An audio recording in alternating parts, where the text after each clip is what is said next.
Pelatih Timnas Indonesia, Shin Tae-yong, bakal memberikan kesempatan yang luas bagi para pemain yang belum pernah mencatatkan penampilan di ajang Piala AFF Senior.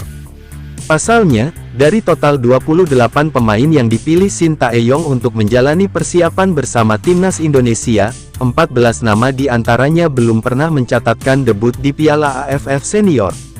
Hal ini berarti bahwa ada separuh pemain dari seluruh skuad Timnas Indonesia untuk Piala AFF 2022 yang belum pernah tampil di ajang 2 tahunan ini.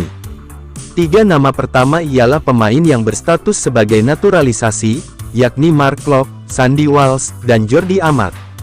Mark Klok pernah tampil di ajang kualifikasi Piala Asia 2023, SEA Games 2021, FIFA Matchday, tetapi belum sempat merasakan atmosfer Piala AFF.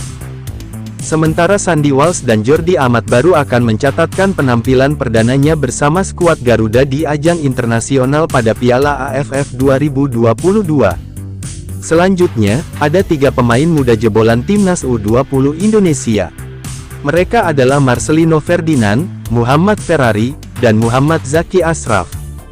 Adapun nama-nama pemain lainnya merupakan pemain Timnas Indonesia yang belakangan ini tampil bersinar di Liga 1 bersama klubnya masing-masing. Mereka adalah Andi Setio, Dimas Drajat, Yakob Sayuri, Ramadan Sananta, Dandi Sulistiawan, dan Muhammad Riyandi. Selain itu, ada pula sosok Sadil Ramdhani, pemain berkualitas yang sempat absen memperkuat Timnas Indonesia pada Piala AFF 2020 lalu, tetapi kini sudah mendapat tempat khusus di tim asuhan Shin Tae-yong.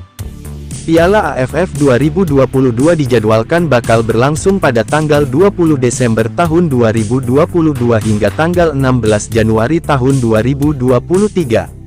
Timnas Indonesia bakal tampil perdana sebagai tuan rumah melawan Kamboja pada tanggal 23 Desember tahun 2022. Bagaimana, menurut kalian? Demikian info singkat dari kami. Nantikan info menarik lainnya pada channel ini. Jangan lupa like, subscribe dan share. Salam olahraga.